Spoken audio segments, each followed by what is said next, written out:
বিশ্ববিদ্যালয় medical centre থেকে যুক্ত হচ্ছেন কাজী মাহফুজ ও চট্টগ্রাম বিশ্ববিদ্যালয় ক্যাম্পাস থেকে যুক্ত হবেন শোয়েব রহমান। শুরুতে যেতে চাই মাহফুজের কাছে।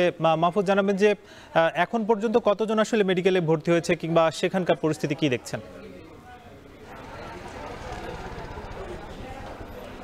সাকিব, চট্টগ্রাম বিশ্ববিদ্যালয়ের শিক্ষার্থীদের সাথে এলাকাবাসীদের যে সংঘর্ষ গতকাল রাত থেকে শুরু হয়েছিল, তারই জেরে আমরা দেখেছি দ্বিতীয় দফায় দুপুর থেকে সংঘর্ষ শুরু হয়। সেই সংঘর্ষ কিন্তু প্রায় 1.5 ঘন্টা স্থায়ী ছিল। ওই 1.5 ঘন্টার সময় আমরা দেখেছি বিশ্ববিদ্যালয়ের প্রায় 100-র বেশি আহত শিক্ষার্থীকে মেডিকেল সেন্টারে নিয়ে আসা হয়। তবে গতকাল রাত থেকে এখন পর্যন্ত যদি আমরা হিসেব করি, মেডিকেল সেন্টারের চিকিৎসকরা বলছেন তারা 300-র বেশি আহত শিক্ষার্থীকে চিকিৎসা দিয়েছেন। যারা আহত হয়েছেন তাদের কারো পায়ে, কারো হাতে, কারো বুকে, আবার কারো মাথায় আঘাতের চিহ্ন রয়েছে। আমরা সেই দৃশ্যগুলো দেখেছি।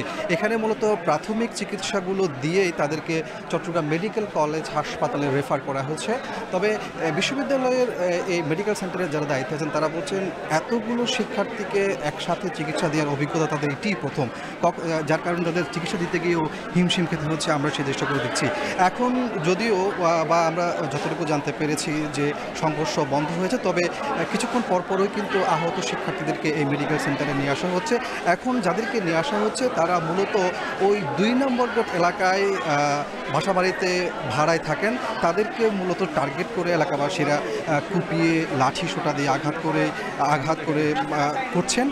মূলত তাদেরকে এখন নিয়ে আসা হচ্ছে। যদিও একটু আগে আমরা খবর পেয়েছি যে সেনাবাহিনীর সদস্যরা ঘটনাস্থলে এসে পৌঁছেছেন এবং তারা পরিস্থিতি শান্ত করার চেষ্টা করছেন। পুলিশ সহ অন্যান্য আইনশৃঙ্খলা বাহিনীর যে সদস্য আছেন তারাও একটু আগে 2 নম্বর গেট এলাকায় এসে পৌঁছেছেন। আপনি একটু আগে যেমনটি বলছিলেন যে এই এলাকায় অর্থাৎ 2 নম্বর গেট থেকে শুরু করে রেল গেটের উভয় পাশে কিন্তু উপজেলা প্রশাসন আজ দুপুর 2টা থেকে আগামীকাল রাত 12টা পর্যন্ত 144 ধারা জারি করেছে। এর মধ্য দিয়ে আসলে তারা জানিয়েছে যে এই সময়টাতে কোনো ধরনের সভা সমাবেশ বিক্ষোভ কিংবা একসাথে হওয়া যাবে না। আমরা দেখতে পাচ্ছি এখনও মেডিকেল কলেজের এই যে হাসপাতালে কিন্তু চিকিৎসা দেওয়া হচ্ছে এবং বিশ্ববিদ্যালয়ের উপাচার্য কামাল উদ্দিন তিনিও কিন্তু আহত হয়েছেন। তার সাথে আমরা কথা বলেছি। তিনি জানিয়েছেন যে মূলত এলাকাবাসীর ভিতরে ছাত্রলীগের ক্যাডাররা ঢুকে এই ধরনের হামলা চালিয়েছে। তারা 2 ঘন্টা পর্যন্ত কিন্তু প্রশাসনের কোনো ধরনের আইনশৃঙ্খলা বাহিনীর সহযোগিতা পায়নি, পুলিশের সহযোগিতা পায়নি, সেনাবাহিনীর সহযোগিতা পায়নি। সেই অভিযোগ কিন্তু তিনি কান্না জড়িত কণ্ঠে আমাদেরকে জানিয়েছেন। তো সব কিছু মিলিয়ে এখনও থমথমে পরিস্থিতি বিরাজ করছে চট্টগ্রাম বিশ্ববিদ্যালয়ের এই এলাকাতে এবং হাসপাতালে যারা আহত হচ্ছেন তাদেরকে চিকিৎসা দেওয়া হচ্ছে।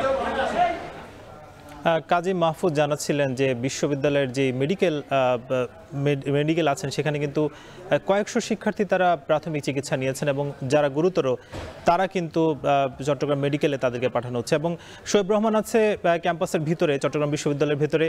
কিছুক্ষণ আগে কিন্তু জেনেছি 144 ধারা জারি করা হয়েছে। সেখানে আসলে কি অবস্থা শোয়েব রহমান, জানাবেন যে সবশেষ কি তথ্য আছে আপনার কাছে?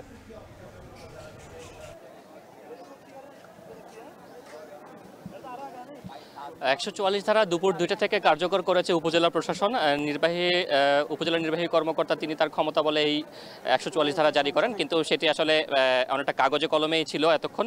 কারণ আমরা দেখেছিলাম যে 5 জন একসাথে জড়ো না হওয়ার নির্দেশনা দিয়েছিল, কিন্তু তারপরেও আমরা দেখেছি যে জোবরার এই অংশটিতে অর্থাৎ 2 নম্বর গেটের বিশ্ববিদ্যালয়ের 2 নম্বর গেটের পরের যে অংশটি, সেই অংশটিতে কিন্তু শিক্ষার্থীদের সাথে থেমে স্থানীয় যারা বাসিন্দা রয়েছেন, গ্রামবাসী, তাদের সাথে সংঘর্ষ চলছিল। কিন্তু কিছুক্ষণ আগে অর্থাৎ 3টা 50 মিনিটের দিকে আমরা দেখেছি বিশ্ববিদ্যালয়ে সেনাবাহিনী, র্যাব এবং পুলিশ সদস্যরা প্রবেশ করে এবং তারা কিন্তু শুরুতে শিক্ষার্থীদের তোপের মুখে পড়ে।